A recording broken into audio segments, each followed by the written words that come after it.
Então, vamos lá, continuar. Primeira parte a gente viu classificações morfológicas do verbo e agora a gente vai ver quais são as flexões que o verbo pode sofrer. A gente começou falando que o verbo das classes variáveis é a que mais apresenta variações, flexões. Então, vamos ver quais são essas flexões agora. Novamente, nosso sumário aqui para ajudar a gente a saber onde a gente está e para onde a gente vai. Essas são as 5 flexões, as 5 variações que o verbo pode sofrer.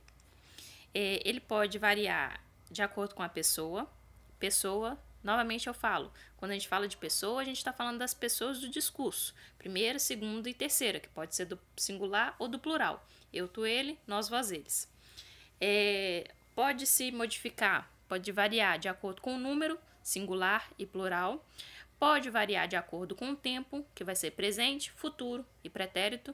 Pretérito é a forma que a gente usa para falar sobre passado. Então, pode falar passado? É errado eu falar passado? Não é errado não, mas quando você vai classificar, a forma mais apropriada é colocar pretérito, perfeito, imperfeito e por aí vai. O modo, que são 3 modos, indicativo, subjuntivo, imperativo. E a voz, que eu tenho falado tanto da voz, que são as vozes verbais, que podem ser ativa, que é o que a gente está mais acostumado, passiva, reflexiva e recíproca, ok? Então vamos lá, começando por número e pessoa, porque uma coisa que a gente vai ver, que a gente já teve um indício disso, é que essas flexões elas funcionam em parzinhos, digamos assim, algumas delas, né? Porque se a gente for olhar as desinências, né? A gente tem a desinência número pessoal e modo temporal. Então, são noções que se imbricam, ou seja, elas se misturam na hora de serem expressas, né, nos elementos formadores do verbo. Então, olha só, número e pessoa. A gente tem que o verbo varia para indicar número, singular ou plural, e pessoa, primeira, segunda ou terceira pessoa do discurso. Então, a gente tem esse quadrinho aí que faz essa explicação de quais são as variações possíveis. E aqui eu tenho o verbo pensar, né, sendo utilizado aqui para conjugar de acordo com essas pessoas. Se a gente for utilizar as nomenclaturas de classificação que a gente aprendeu na última aula, a gente tem que pensar é um verbo da primeira conjugação, porque tem como vogal temática a vogal A. Ele é um verbo regular, porque ao longo da conjugação ele não muda o radical. E é um verbo pessoal, porque ele se relaciona com as pessoas do discurso. Então, são algumas nomenclaturas que a gente pode utilizar para classificar o verbo pensar. Então, vamos ver aqui as modificações. Para a primeira pessoa do singular, eu tenho a forma penso, eu penso. Para a segunda pessoa do singular, eu tenho pensas, tu pensas. Para a terceira pessoa do singular, eu tenho pensa, ele pensa, ela pensa. Indo para o plural, eu tenho primeira pessoa do plural, pensamos, nós pensamos. Segunda pessoa do plural, pensais, vós pensais. E terceira pessoa do plural, pensam, eles pensam. Então aqui eu tenho e eu percebo a variação, a modificação, a flexão, a conjugação que acontece com o verbo pensar de acordo com a pessoa e número com o qual eles se relacionam. Ok? E essas informações, elas são informações duplas. Por isso que eu tenho aí a linha e a coluna regulamentando a variação, porque ele vai variar de acordo com o número e pessoa. Então, número singular, pessoa primeira, penso. Número plural, pessoa segunda, pensais. Então, eu tenho sempre esses 2 pontos de análise para ter o meu resultado, ok? Aqui a gente já entra, número e pessoa eu acredito que seja mais tranquilo.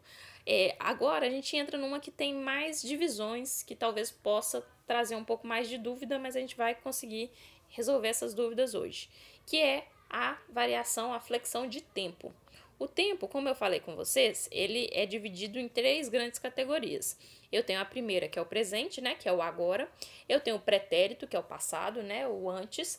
E eu tenho o futuro, que é o depois. Só que nas 2 segundas categorias, que é o pretérito e o futuro, eu tenho subclassificações. Então, o pretérito ele pode ser pretérito perfeito, ele pode ser pretérito imperfeito e ele pode ser pretérito mais que perfeito. E a gente vai entender hoje a que se diz respeito essa palavra perfeito. O que é esse perfeito? E o futuro, porque essa é uma nomenclatura que também pode confundir um pouquinho. O que seria um futuro do presente e o que seria um futuro do pretérito. Então, tudo isso a gente vai ver hoje com calma e vai entender. Então, olha só, pensando aqui nas 3 grandes categorias sem as subdivisões. A gente tem que o tempo vai situar um fato ou uma ação dentro de um determinado momento, assim, numa linha da vida, digamos assim, uma linha do tempo. Então, eu tenho, nessa linha do tempo, eu tenho o pretérito, que é aquilo que aconteceu antes, eu tenho o presente, que é o agora, e eu tenho o futuro, que é o depois. Então, o momento que equivale ao ato da comunicação, o ato da fala, eu estou falando agora, né? O tempo que diz respeito a esse momento que eu estou falando é o tempo presente. Tanto é que eu falo, eu estou falando. Essa locução verbal, ela está no tempo presente. O momento anterior ao ato da comunicação. Então, se eu falo com vocês agora sobre a aula que nós tivemos no domingo passado e nós falamos sobre sujeito e predicado, olha só, todas as formas verbais que eu estou usando são formas do pretérito. A aula que tivemos semana passada é um advérbio de tempo, em que falamos sobre... Tananã, tananã. Então, eu tenho os meus verbos nas formas verbais do pretérito. E se eu falo que na próxima aula nós vamos aprender um conteúdo que vai ser muito importante para o nosso conhecimento, eu utilizo formas que estão para o futuro, coisas que ainda vão vir. Então, o momento que equivale ao ato da comunicação é o presente, o momento que é anterior ao ato da comunicação é o pretérito e o momento que é posterior ao ato da comunicação é o futuro. Então, essas são as 3 grandes categorias. Vamos olhar para o presente, que talvez seja o mais simples dos 3. O presente, a ação acontece no mesmo momento da fala. Então, eu estou falando. Agora. Então, eu estou falando. Então, eu estudo. Nós estamos estudando. Estamos lendo. Né? Vocês que estão aí acompanhando o slide, estão lendo aí o que está escrito no slide. Então, é o momento da fala, é o momento da comunicação, é o que está acontecendo agora. Deixa eu só fazer uma observação. No material de vocês, naquele material que tem as explicações mais detalhadas, vocês vão ter uma seção que chama Outros Empregos dos tempos e modos verbais. É uma seção importante de vocês lerem, porque aqui nessa parte do slide eu trago a função padrão, a função canônica desses tempos e modos verbais, mas existem outras, porque a comunicação ela é vasta, né? Ela utiliza mesmas formas para dizer muitas coisas. Então, quando vocês derem uma olhada nos outros empregos dos tempos e modos verbais, vocês vão ver que existem outros usos, por exemplo, do presente. Um que eu acho que vocês já devem ter ouvido falar quando vocês estavam lá na aula de história é do presente histórico, que, por exemplo, vira e fala assim... Então, em 1500, Pedro Álvares Cabral descobre o Brasil. Descobre é um verbo que está no presente. Só que ele é utilizado para se referir, nessa construção, a um tempo passado. 1500 já passou há muito tempo. Então, por que eu não falo em 1500, Pedro Álvares Cabral descobriu o Brasil? Que aí eu estou usando a forma do pretérito. Essa é uma escolha que a pessoa... Que escreve, né, ou que fala, tem de utilizar essas diferentes opções. O presente histórico, que é esse, utilizar o verbo no presente para falar de algo que aconteceu pontualmente no passado, é uma forma de trazer mais vivacidade, uma ênfase àquilo que eu estou falando. Então, Pedro Álvares Cabral descobre em 1500 o Brasil, né? Até parece. Mas tá bom. Então... deem uma olhada lá nos outros empregos, depois que acabar essa aula, nos outros empregos dos tempos e modos verbais, para vocês verem quão vasto é o uso desses tempos e modos. Então, presente, a informação padrão, né, o uso padrão é falar de uma ação que acontece no mesmo momento da fala. O pretérito. E aí a gente começa a falar sobre as subdivisões.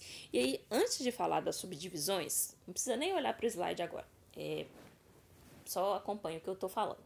A gente tem que entender o que é esse perfeito, esse imperfeito e esse mais que perfeito quando eu falo do tempo pretérito, do tempo passado. Porque se eu não entendo a que essas palavras estão se referindo, qual é o sentido que está por trás delas, eu não vou conseguir entender o uso desses tempos verbais. Então, o que acontece? Quando eu falo de perfeito, imperfeito e mais que perfeito, eu estou falando do quando a ação, do quando e do como a ação aconteceu. O pretérito perfeito, que é esse que a gente vai ver aqui primeiro, ele fala de uma ação que aconteceu no passado num ponto específico. Então, eu consigo fazer um recorte do tempo específico, do momento específico em que alguma coisa aconteceu no passado. Então, eu coloquei essa linha do tempo aí, ela tá cortada, né? Porque eu não tô interessada no presente e no futuro. Ela tá olhando só pro passado. Eu tenho aí o passado. E aí, esse risquinho vermelho, ele representa o meu ponto na linha do tempo específico. Então, nesse ponto específico, que aí na frase tá sendo colocado como o ano de 1999... Ah, Cláudia, mas que ponto grande? Um ano tem 365 dias? Sim, eu posso falar de um ponto específico em escalas diferentes, né? Eu posso falar de um ano específico, de um mês de um ano específico, de um dia de um ano de um mês específico. Então, é o recorte que eu escolho fazer. Mas, de qualquer forma, é um ponto específico. Qual que é esse ponto específico? O ano de 1999. Então, olha o que essa frase quer dizer. Eu entrei na faculdade em 1999, quando eu tinha 2 anos. Tô brincando. Essa frase não é pra mim, não. Mas eu entrei na faculdade em 1999. Então, eu ponho ali o marco inicial, né, da minha entrada na faculdade, que foi o ano de 1999. E para isso, eu utilizo a forma verbal que está no pretérito perfeito. Essa forma entrei, ela demonstra, traz como significado que foi uma ação pontual no passado. E aí que eu trago a palavrinha que vai associar a esse perfeito. Quando eu falo de pretérito perfeito, eu falo de uma ação que aconteceu num momento pontual no passado, num momento específico no passado. Então, é a ação que acontece em um momento específico, pontual no passado. Então, essas são as palavrinhas chaves para lembrar o que significa esse perfeito. Perfeito diz respeito a uma ação específica no tempo e pontual, num momento delimitado. Aí esse momento delimitado ele pode ser uma hora específica, um dia específico, um mês específico, um ano específico, uma década específica, ok? A escala ela pode aumentar, mas o que eu quero, o foco aqui é que é pontual, é delimitado, ok? Quando eu falo de imperfeito, eu já não tenho mais essa pontualidade. O imperfeito, a palavrinha que vocês têm que lembrar, é a duratividade. Então, é uma ação que se prolonga, que dura dentro de um tempo no passado. Então, por exemplo, tá falando aqui, ó, a ação acontece de forma prolongada no passado. Então, percebam que aqui no primeiro caso, quando era perfeito, eu tinha um recortezinho pequenininho, era pontual. Aqui eu já tenho, o meu recorte ele já é prolongado, ele já é estendido. Então, o que era vermelhinho, agora ele tá, era uma fitinha vermelhinha, agora já é já tem comprimento já, né? Se prolonga no tempo. Então, eu caminhava na Lagoa da Pampulha todos os domingos. Então, olha só, percebam que a diferença semântica que tem do caso de cima para esse. Porque, olha só, mesmo que, vamos olhar aqui, ó.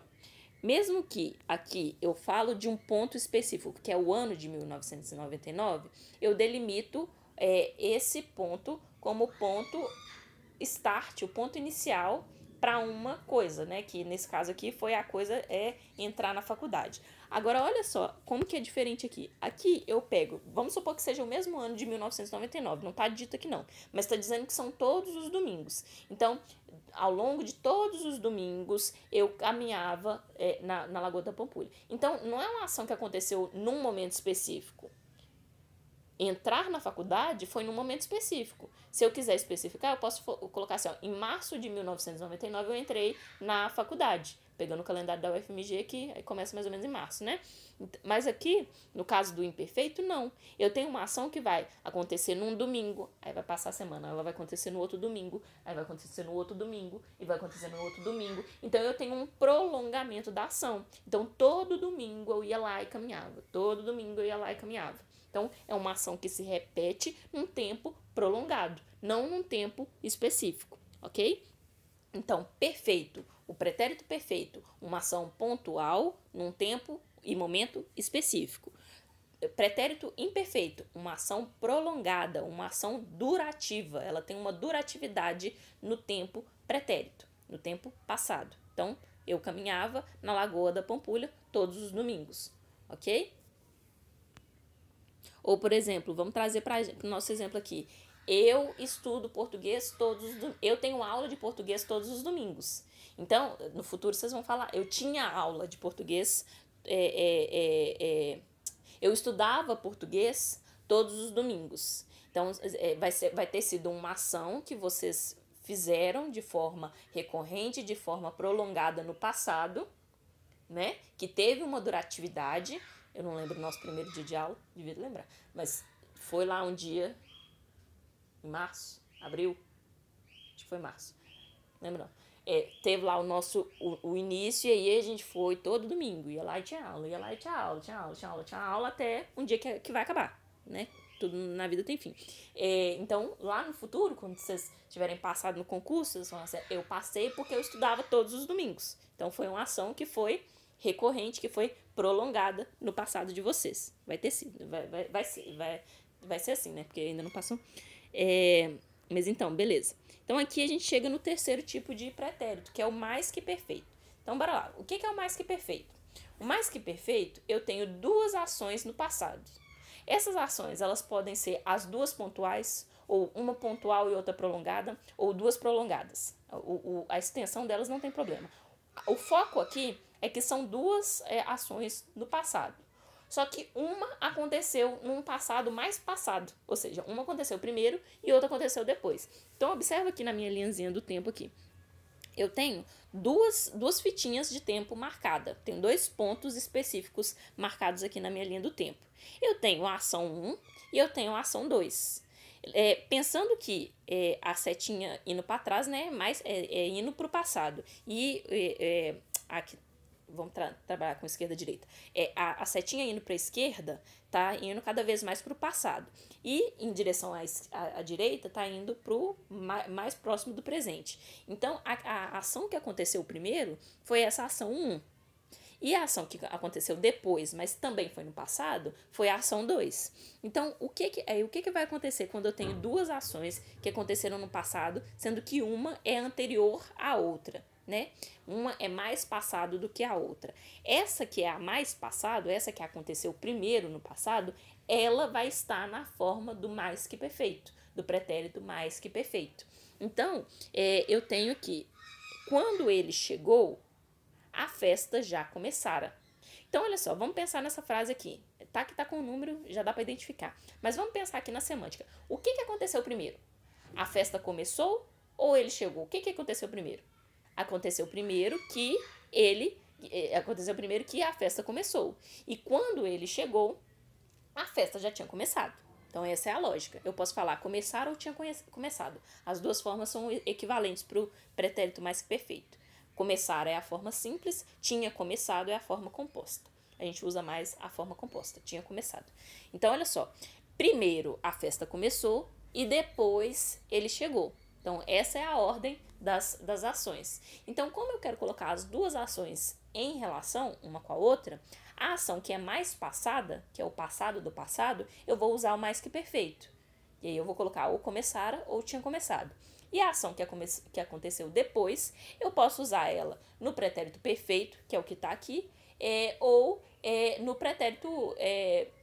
eu falei imperfeito, eu acho, né? Pode estar no pretérito perfeito, que é o que está aqui, chegou, está no pretérito perfeito, ou pode estar no pretérito imperfeito também, ok? Isso depende do que você está querendo falar e de qualquer relação que você está querendo estabelecer. Então, olha só, a festa já começara, é a primeira ação. E quando ele chegou é a segunda oração. Então, ele chegou... segunda oração não. Segunda ação, o segundo acontecimento no passado. Então, quando ele chegou, a festa já começara. Então, esse começara é o verbo que está na forma do mais que perfeito, porque ele é um passado do passado. E já adiantando, essa forma do verbo mais que perfeito, ela pode estar na forma simples, como eu falei, que é essa daí, começara, esse finalzinho ara. Ou ele pode estar na forma composta, que é o verbo ter mais o particípio do verbo. Então, seria tinha começado. E aí o verbo ter vai estar no pretérito perfeito, tinha começado, ok? Então, eu poderia fazer a paráfrase, né? Falar com outras palavras essa oração da seguinte forma: quando ele chegou, a festa já tinha começado. Essa é a forma que a gente usa mais hoje em dia. E é até bom para aproveitar para falar uma coisa, porque muita gente, quando vai falar de pretérito mais que perfeito, fala que a gente não usa mais o pretérito mais que perfeito. Isso é uma falácia, isso não é verdade. Por quê? Não é que a gente não usa mais o pretérito mais que perfeito, é que a gente não usa tanto a forma simples do pretérito mais perfeito. A gente não fala muito essa forma começara, cantara, dançara. A gente não utiliza tanto essa forma. A gente utiliza mais a forma composta. Mas a forma composta também é o pretérito mais que perfeito. Então, eu não posso falar que a gente não utiliza mais o pretérito mais que perfeito. O que eu posso falar é que a gente utiliza mais a forma composta do pretérito mais que perfeito. Beleza? Então, vamos lá. Então, vamos recapitular aqui. O perfeito é uma ação que acontece num momento pontual, num momento específico no passado. Esse momento ele pode ser um momento curtinho, um dia, uma hora específica do dia, pode ser um mês, pode ser um ano, pode ser uma década, desde que você tenha ali especificado. É o ano de entrada de 1999. Eu entrei só uma vez nesse ano, foi o marco, né?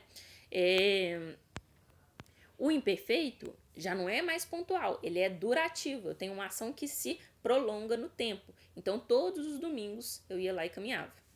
E o mais que perfeito, eu tenho a relação de duas ações que aconteceram no passado. Uma acontece num passado mais distante e outra num passado mais recente. Então, um é o passado do passado e a outra é só o passado. Então, essa aqui é o passado do passado, ou o passado mais distante, eu utilizo o mais que perfeito, que pode ser na forma simples, começara, dançara, cantara, ou pode ser na forma composta, que é tinha começado, tinha dançado, tinha cantado. Então, beleza. Aqui a gente chega em outro tempo, né? Que agora a gente está falando de futuro. Falamos de presente, falamos de pretérito, agora a gente vai falar de futuro. O futuro, o nome dele pode causar um pouquinho de dúvida, porque como que eu tenho um futuro do presente e como que eu tenho um futuro do passado, do pretérito, né? Que é o próximo aqui, ó, futuro do pretérito. Então vamos imaginar. O futuro do pretérito diz respeito a uma ação que acontece no futuro e está relacionada a uma ação do presente. Então, eu tenho aquela noção de referência, né? O ponto de referência. Vocês já devem ter visto isso em matemática ou física. Eu sei que em algum lugar a gente vê isso. Que a gente tem que olhar qual que é o ponto de referência que está dado ali pra gente estabelecer a relação. Mesma coisa acontece aqui no futuro. O futuro do presente eu estou falando de uma ação que vai acontecer no futuro e que tem uma relação com uma atividade, com uma ação que acontece no presente. Então, olha só, iremos à praia neste final de semana. Então, olha só, qual que é a relação que está sendo colocada aqui? Neste fim de semana, lembra lá que a gente falou de pronome demonstrativo, quando tá com esse ST, né? O neste, o este, eu tô dizendo de um tempo, quando é na forma temporal, tô falando de um tempo que tá próximo, né? Então, nessa semana é a semana em que eu tô agora. Então, a relação esta semana é a semana em que eu estou. E eu vou aonde que eu vou? Na praia, eu vou à praia neste final de semana. Então, é no final de semana desta semana. Então, vamos supor, hoje a gente tá aqui, eu tô gravando essa videoaula na quarta-feira. Hoje é quarta? E perdi referência de tempo. Hoje é quarta-feira. Então, quarta-feira, aí eu viro e falo assim, iremos à praia neste final de semana. De que final de semana que eu tô falando? De sábado e domingo dessa semana, que vai ser... Nossa, que dia que vai ser? Gente, eu não sei nem que dia que é hoje. Mas vai ser, vocês devem saber, mais do que eu, que dia que vai ser sábado e domingo. Então, eu tô falando deste final de semana, esse próximo.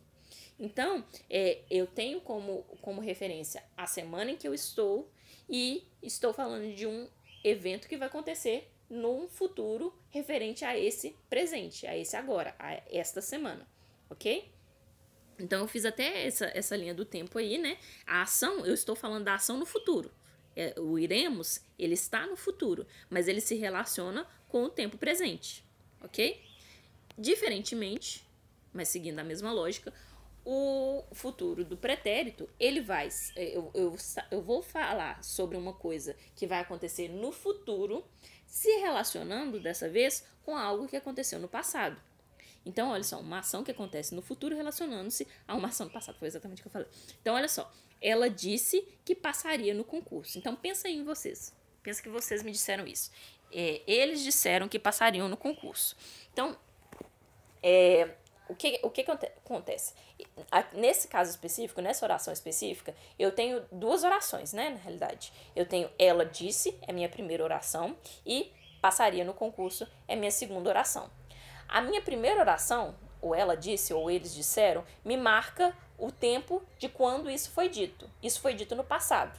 Disseram, né? Disse. Essa é uma forma pretérita, perfeita do verbo. Então, vamos supor que na semana passada vocês me disseram que passariam no concurso. Então, eu tenho um tempo específico que foi quando vocês disseram isso. E eu tenho a ação quando ela vai acontecer. O passar, o verbo passar, não vai acontecer também no passado, ele vai acontecer no futuro. Vocês ainda vão fazer a prova, né? Então, vocês irão passar, né? Então, quando eu falo, ela disse, ou eles disseram que passariam no concurso, passaria ou passariam estão no futuro do pretérito. Por quê? É uma ação que vai acontecer no futuro, mas que se ancora, né, se relaciona com uma ação do passado.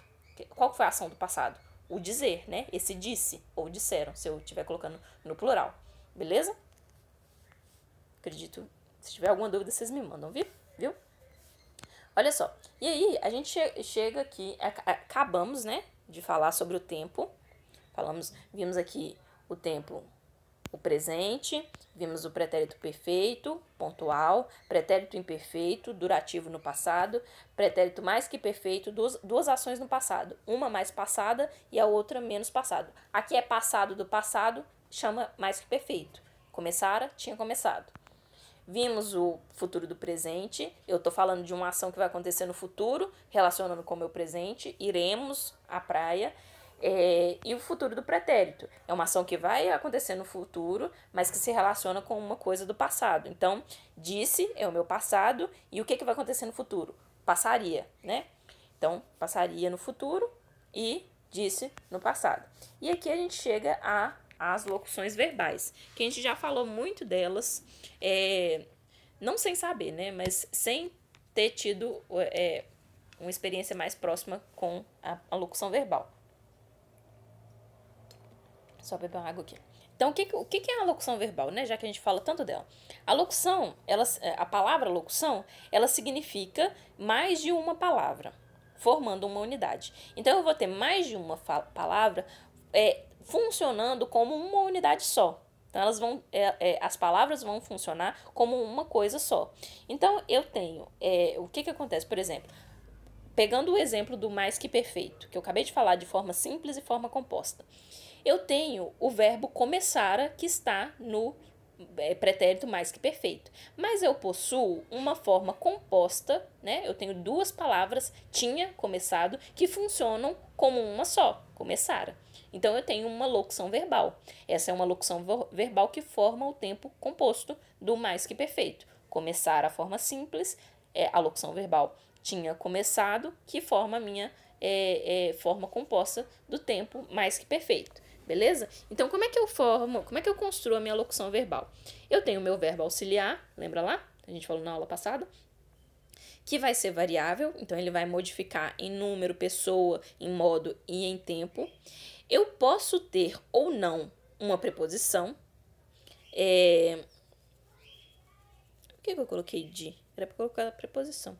Mas, enfim, é uma preposição.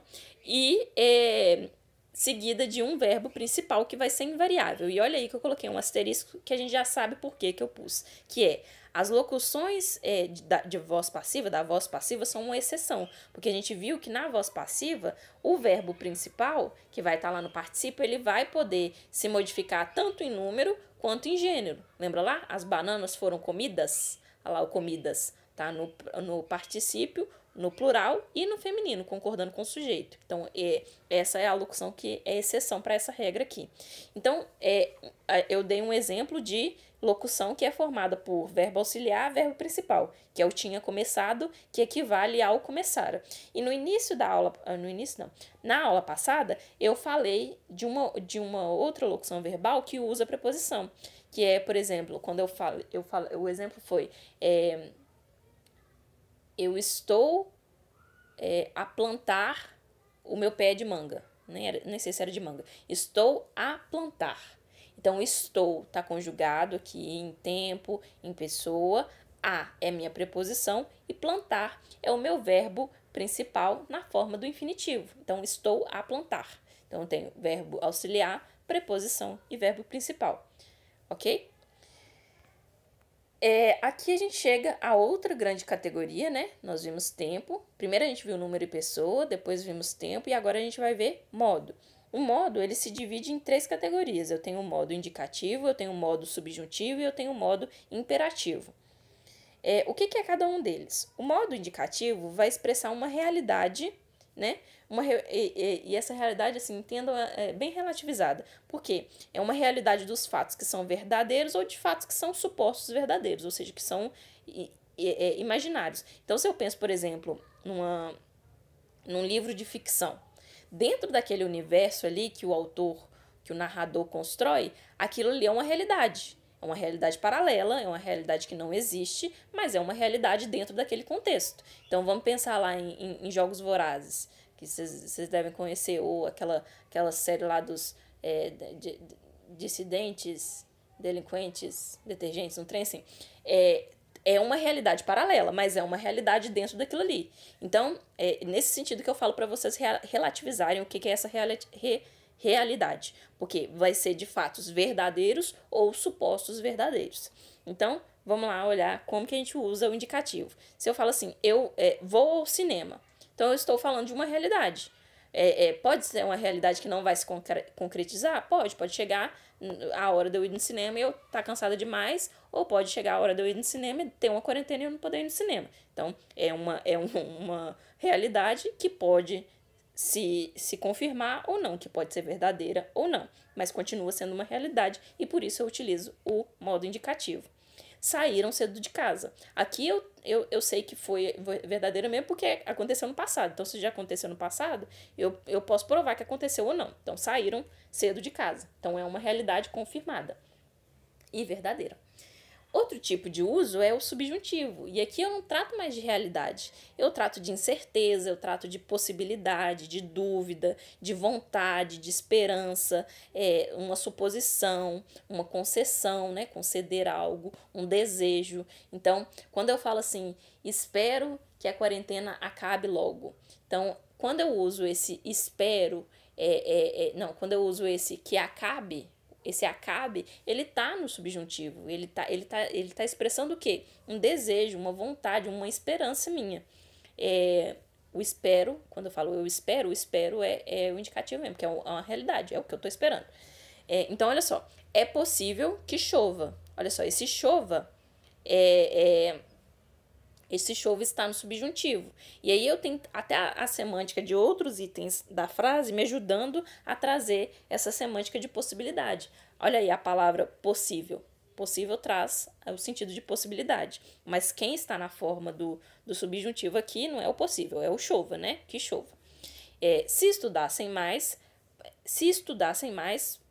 tá faltando concordância aqui. Se estudassem mais, passariam nos exames. Passariam, não é passaria não, tá? Passariam nos exames. Então, se estudasse, é uma condição, não, tá? Para que você passe no exame, você tem que estudar. Então, se estudassem, olha a minha possibilidade, a minha hipótese, passaria nos exames. E aí, nesse passaria, tá aqui no futuro do presente. Futuro do pretérito, desculpa. Então, olha só.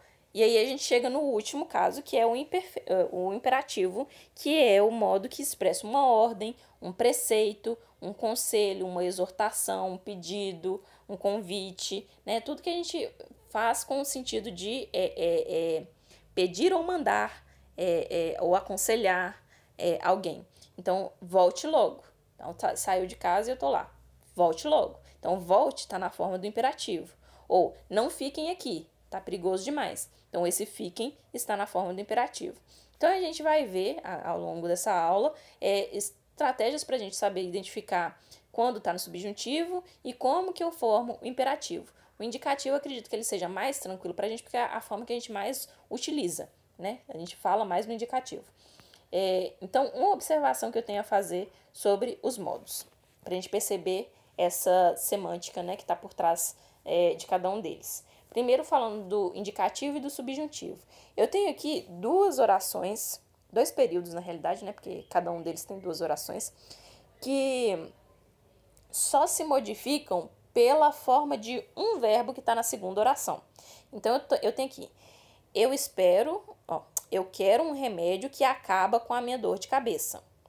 Eu quero um remédio que acabe com a minha dor de cabeça. Então, a única diferença que eu tenho aqui é o acaba para o acabe, né? A forma desses dois verbos. É o mesmo verbo, mas que está em formas diferentes. Vocês conseguem... Pausa o vídeo aqui e pensa se vocês conseguem entender qual que é a diferença semântica que tem por trás do uso do acaba e do acabe. Para aí e vê se vocês encontram qual que é a diferença semântica que tem nessas duas frases, nesses dois períodos.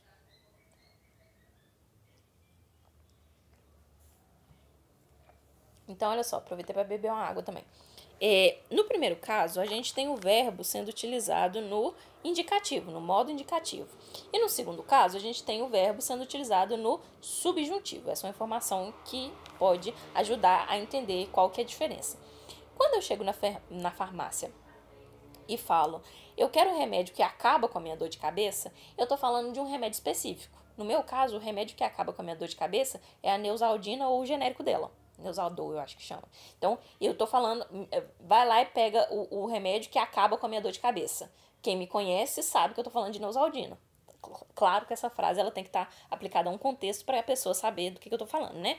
Mas quando eu utilizo essa forma, que acaba com a minha dor de cabeça, o remédio ele é específico, ele existe, e eu e a pessoa com quem eu tô falando sabe qual é esse remédio e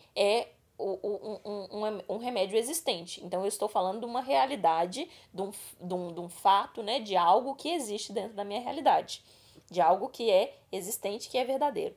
Agora, quando eu viro e falo assim, eu quero um remédio que acabe com a minha dor de cabeça, a semântica que está por trás desse que acabe com a minha dor de cabeça é qualquer remédio, eu não sei nem se ele existe, mas eu quero algum remédio que acabe com a minha dor de cabeça.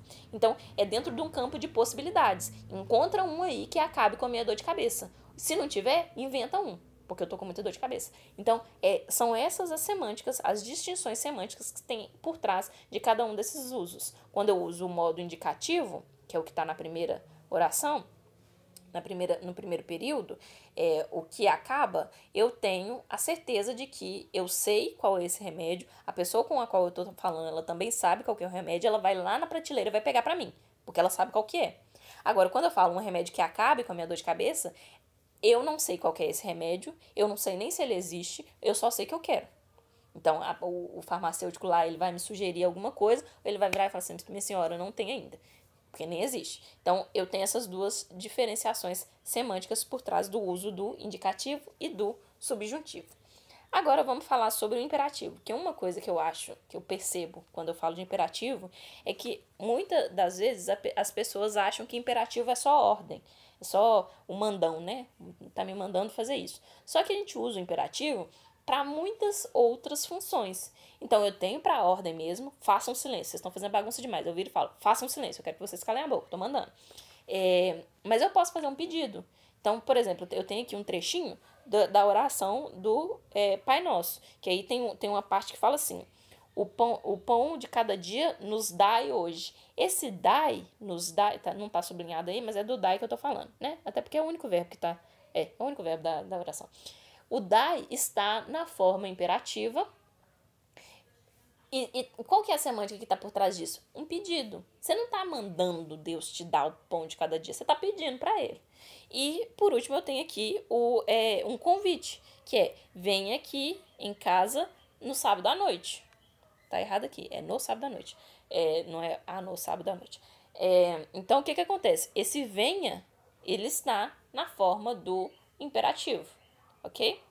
Então, para perceber que as diferentes semânticas que também tem por trás do imperativo. Não é só ordem, eu tenho pedido, eu tenho convite, eu tenho uma exortação, né?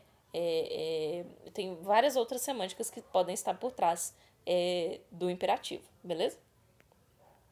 E aqui a gente chega para uma parte que pode ser um pouco crítica, mas basta eu falar com calma e vocês abrirem o coração que vai dar para entender. Que é o que? A formação do imperativo. Tem muitas colunas aqui, mas eu vou pedir para vocês prestarem atenção só na coluna do presente do indicativo, que é a segunda, e do presente do subjuntivo, que é a quarta coluna. Nessas duas colunas eu tenho o verbo estudar conjugado no tempo presente do modo indicativo e o verbo estudar conjugado no presente do verbo do modo subjuntivo. Então, como é que eu faço a conjugação do verbo estudar no presente do indicativo? Eu estudo, tu estudas, ele estuda, nós estudamos, vós estudais, ele estuda. E como que eu faço a conjugação do verbo estudar no presente do subjuntivo? Eu tenho uma partículazinha que me ajuda a fazer essa conjugação, que é a partícula que. Vamos ver se ela me ajuda. Eu não vou falar, vou deixar vocês completarem e depois eu falo. Olha só. Que eu estude, que tu estudes, que ele estude, que nós estudemos, que vós estudeis, que eles estudem. Então, a partícula que, ela me ajuda a encontrar o presente do subjuntivo. Então, olha só, para que eu estou falando da conjugação do verbo no presente do indicativo e no presente do subjuntivo? Porque o modo imperativo, ele vai ser construído a partir desses dois modos, indicativo e subjuntivo, nesses tempos específicos que é o presente. Então, eu não tenho uma conjugação própria do imperativo. A conjugação não é própria do imperativo. Ele pega emprestado a conjugação ora do presente do indicativo, ora do presente do subjuntivo. Então, agora a gente vai entender de onde e quando ele pega emprestado de cada um. Então, vamos começar pelo imperativo negativo, que é a última coluna. Ele é mais fácil, por quê? Porque ele pega emprestado de um mesmo lugar. E qual que é o mesmo lugar? Olha a setinha aí. O imperativo negativo, que é a última coluna, ele pega a forma verbal emprestada do presente do subjuntivo, aquele que é conjugado com que. Que eu estude, que tu estudes, que ele estude, que nós estudemos, que vós estudeis, que eles estudem. Então, ele vai importar a conjugação do presente do subjuntivo. O que é o imperativo negativo? Quando eu falo para alguém não fazer alguma coisa, ou quando eu peço uma pessoa para não fazer alguma coisa, ou quando eu aconselho alguém a não fazer alguma coisa. Então, vamos pensar que eu sou aqui uma pessoa anti-estudo e estou aqui querendo levar vocês para o mau caminho, né, mandando vocês não estudarem, e aí eu viro e falo assim, não estudes tu. Tô falando com a segunda pessoa. Não estude você. O tu e o você, isso que tá no final, é só pra vocês entenderem a qual pessoa que eu tô falando, né? Mas pelo contexto você consegue. Não estudes, não estude, não estudemos. Abaixo a Claone. Não estudemos mais. Não estudeis, tô falando com vós. Convosco, né, no caso. Mas é com a pessoa de vós, né? Com a pessoa vós. E não estudem. Eu estou falando com a pessoa eles, ok? Então, eu tenho aí, pela própria... Ixi, desculpa. Então, eu tenho aqui, pela própria conjugação verbal, né? Que é a conjugação que vem lá do presente do subjuntivo, eu consigo identificar qual que é o imperativo negativo, porque o imperativo negativo importa tudo do presente subjuntivo, e eu consigo recuperar a pessoa pela própria conjugação do verbo. Estudes é tu, estude é você, estudemos é nós, estudei é vós, e estudem é vocês. Então, agora vamos para o imperativo afirmativo, que é quando eu peço alguém para fazer alguma coisa, quando eu mando alguém fazer alguma coisa. Nesse aqui, a gente vai ter importação de dois lados. Então, as segundas pessoas, eu vou pegar do presente do indicativo. Então, eu vou pegar pro tu e pro vós, eu vou pegar nas segundas pessoas do presente do indicativo. Então, eu vou pegar o estudas e o estudais. Só que quando ele for para o imperativo afirmativo, eu vou tirar o S. Então, eu vou importar a segunda, no imperativo afirmativo, eu importo as segundas pessoas do presente do indicativo, retirando o S. Então, estudas vira estuda. Estuda tu. E o vós, né? Estudais passa para o imperativo afirmativo como estudai. Estudai vós. As demais pessoas são importadas do outro lado. São importadas pelo presente do subjuntivo. Então, eu vou ter estude, que é importado do subjuntivo, presente subjuntivo. Estudemos, que também é do subjuntivo. E o estudem, que também é do subjuntivo. Quando vem do subjuntivo, não tem alteração nenhuma. Quando vem do indicativo, que é apenas as segundas pessoas na formação do imperativo afirmativo, eu levo para o imperativo afirmativo, tirando o S. Beleza? Agora, duas perguntas que podem estar pairando na cabeça de vocês. Primeira, por que na formação do imperativo eu não tenho primeira pessoa? O que acontece? A gramática entende que uma ordem, um pedido, um conselho, ele só pode ser dado ou só pode ser destinado a outras pessoas que não são você mesmo. Então, qual é a pessoa que marca o... já tô até falando, né? A pessoa que marca o eu, que marca o você mesmo, é a pessoa eu. Então, eu não tenho imperativo para a pessoa eu, porque eu não mando a mim mesma fazer alguma coisa. Ah, Claone, mas eu vivo me aconselhando a parar de dormir tarde, a comer melhor. Beleza, no mundo, a gente faz isso. Mas a gramática, ela não entende como válido um conselho, um convite, uma ordem dada à pessoa, da pessoa para a pessoa mesmo. Então, eu não tenho a conjugação dos imperativos, tanto afirmativo quanto negativo, para a primeira pessoa, porque a gramática não entende, não aceita que isso possa, uma ordem, um pedido, um conselho possa ser dado para a primeira pessoa, da primeira pessoa, pela primeira pessoa. Mas eu posso fazer isso no coletivo, me incluindo num grupo de outras pessoas. Então, eu posso dar uma ordem, um conselho que é para mim e para mais pessoas. Então, é para nós. Então, nesse caso, pode. Só a primeira pessoa mesmo, eu, que não é permitido. E a outra observação é, por que quando eu estou falando das terceiras pessoas, eu uso o pronome você e não ele? Então, vamos pensar, a mesma linha de raciocínio. Eu vou mandar, pensa nas pessoas do discurso. O eu e o tu são as pessoas que estão envolvidas, né, na conversa, e o ele é a pessoa que está de fora. Então, como é que eu vou fazer um pedido, fazer um convite, ou mandar uma terceira pessoa que está fora da conversa fazer alguma coisa? Não tem como, né? Então, eu vou utilizar o pronome que recupera a terceira pessoa, que é o você. Lembram lá que a gente falou que o pronome você, ele conjuga com a terceira pessoa, mas faz referência à segunda? Então, eu vou utilizar no caso da terceira pessoa, eu utilizo você, porque eu sempre vou falar, sempre vou mandar ou vou convidar uma pessoa com a qual eu estou falando. Então, eu tenho que estar diretamente conversando com a pessoa. Não tem como eu convidar ou mandar uma terceira pessoa que nem está na conversa. Então, por isso que eu utilizo o pronome você no lugar de ele e vocês no lugar de eles, ok? Então, essas são as duas observações que eu tenho a fazer sobre o imperativo, a formação do imperativo. Eu mandei no grupo também um vídeo da professora Letícia, do canal Português com Letícia, que ela explica a formação do imperativo e ela utiliza músicas para dar exemplos da formação do imperativo. Então, seria bom de vocês darem uma olhada também para solidificar essas informações na cabeça de vocês. Aqui a gente tem um outro assunto, né, que dialoga com as locuções verbais, que são os tempos compostos, que a gente tem tempo composto no indicativo e no subjuntivo. Claone, e o imperativo não tem, porque como a gente acabou de ver, o imperativo ele se utiliza de formas do indicativo e do subjuntivo. E essas formas que ele pega para utilizar são formas simples e não compostas. Então, por isso que a gente não tem tempo composto de imperativo, ok? Então, aqui eu fiz um quadro resumitivo, mas no material de vocês encontram cada um desses casos com exemplos mostrando a formação desses tempos compostos. Então, a gente tem que, no caso dos tempos compostos do imperativo, a gente vai ter... Deixa eu contar aqui. 10 formações de tempos compostos, porque eu tenho o presente ele só de tempos em geral, na realidade, né? Compostos e simples. No presente eu só tenho a forma simples, no pretérito perfeito eu tenho a forma simples e composta, então eu posso falar eu falei ou eu tenho falado. No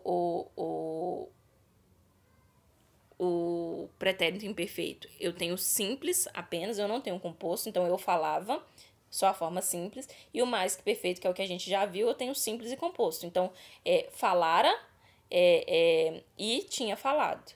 Já no futuro, eu tenho, do presente, eu tenho as duas formas, e do pretérito também eu tenho as duas formas. Então, do presente, eu tenho a forma simples, falarei ou terei falado, e do pretérito simples eu tenho falaria, e do pretérito composto teria falado. As outras colunas aí são as outras terminações, as outras conjugações. Então, a que eu falei foi da primeira conjugação, que é do verbo falar. Mas eu tenho aqui os exemplos da segunda conjugação, que é com beber, e da terceira conjugação, que é o partir. Eu aconselho a vocês olharem os tempos compostos no material, porque lá vocês vão ter esses verbos conjugados dentro de uma oração, para vocês entenderem a semântica que está por trás de cada um desses usos. Mas essa é a construção deles, aqui mais resumida. E para o subjuntivo, aqui eu tenho menos, porque no tempo subjuntivo eu tenho, no modo subjuntivo, eu tenho menos tempos, eu tenho apenas o presente, o pretérito e o futuro. Então, eu vou ter o quê? O presente, ele não tem a forma composta, então, que eu fale, que eu beba, que tu parta, que eu parta, e o pretérito eu tenho o composto, o perfeito composto, o imperfeito e o mais que perfeito composto. Então, é meio não tem a formação completa, né? Não tem simples e composto. O perfeito só tem o composto, o imperfeito só tem o simples e o mais que perfeito só tem o composto. Então, o pretérito perfeito composto é eu tenha falado, que eu tenha falado. O pretérito imperfeito é que se eu falasse. E o pretérito mais que perfeito composto é se eu tivesse falado. E aqui vocês vão perceber que eu posso utilizar para a formação dessas tanto o que quanto o se. A partícula padrão para me ajudar a formar o subjuntivo é o que no presente, o que para o presente, que eu fale, o se para o pretérito, se eu falasse, e para o futuro é o quando. Também pode ser o se, mas o padrão é o quando eu falar, né, que é o futuro simples, ou quando eu tiver falado, que é a forma composta. Beleza? Então, novamente eu falo para vocês olharem lá no material que vocês vão ver esses tempos verbais, tanto como que é feita a formação e os exemplos em orações para vocês verem num contexto aplicado como é que eu utilizo esses tempos compostos. Chegamos aqui ao final, a última flexão, que é da voz. A gente ainda vai ter um momento em que a gente vai falar um pouco mais aprofundadamente da voz, mas aqui a gente vai conhecer quais são as vozes que eu tanto falo aqui. Então, a voz, primeiro, o que é a voz do verbo? É a forma que o verbo vai assumir para falar sobre determinada ação verbal. Então, a voz ela pode colocar como foco quem faz a ação, pode colocar em foco quem sofre a ação, ou pode colocar em foco quem sofre e faz a ação ao mesmo tempo. Então, vamos dar nome aos bois. Quando eu coloco em foco, e o foco aqui é a posição de sujeito, a posição de sujeito dentro da oração é a posição de mais destaque. Então, quando eu coloco no foco o ser que pratica a ação, eu tenho a voz ativa, que eu tenho o agente na posição de sujeito. Quando eu coloco em foco o paciente na posição de sujeito, eu tenho a voz passiva. E essa voz passiva ela vai poder se realizar de duas formas. A voz passiva analítica, em que ela tem uma formação mais estendida, e a voz passiva sintética, em que a formação dela é mais comprimida, menorzinha. E a gente vai ver sobre formação de voz passiva em outro momento. Aqui é só para entender a semântica que está por trás de cada uma dessas vozes. Então, na ativa, o sujeito é o agente, Então, o sujeito, a pessoa, o agente, quem pratica a ação que está na posição de destaque, que é a posição do sujeito. Na voz passiva, quem está na posição de destaque é o paciente. E na voz reflexiva, quem está na posição de sujeito, que é a posição de destaque, é uma entidade que age e sofre ao mesmo tempo. Então, vamos ver os exemplos aqui. Para a voz ativa, eu tenho o patrão chamou o empregado. Então, quem que age, quem que pratica essa ação? O patrão, é o patrão que chama. E o empregado é quem sofre a ação de ser chamado. Então, eu tenho aqui na posição de foco, a posição de sujeito, o patrão, que é o agente. Já na voz passiva, eu tenho na posição de foco, a posição de sujeito, o objeto direto, que é quem sofre a ação. Só que aí agora ele vai estar na posição de sujeito. Então, o empregado foi chamado pelo patrão. Então, eu tenho aqui quem sofre, o paciente na posição de sujeito. E no último caso aqui, olha, eu tenho na posição de sujeito, a pessoa que age e a pessoa que sofre é a mesma pessoa, o ser, né? Porque pode ser não pessoa também. Mas olha só, o empregado feriu-se na máquina. Então, olha só, ele feriu e foi ferido. Ao mesmo tempo que ele feriu, ele foi ferido. Ele que agiu e sofreu a ação. Nesse caso da reflexiva, é comum a gente poder fazer a substituição pelos pronomes reflexivos. Me, te, se, nos, vos e se de novo para o plural, das partículas, das construções a mim mesmo, a ti mesmo, a si mesmo. Então, se eu falo assim, eu me feri na máquina, eu posso falar, eu feri a mim mesmo na máquina. Ou ele se feriu na máquina, ele feriu a si mesmo na máquina. Então, ela traz a possibilidade dessa substituição do pronome reflexivo por essas construções reflexivas. Ok? Então, cortei-me com a faca, cortei a mim mesmo com a faca. Considera-te aprovado? Considera a ti mesmo aprovado?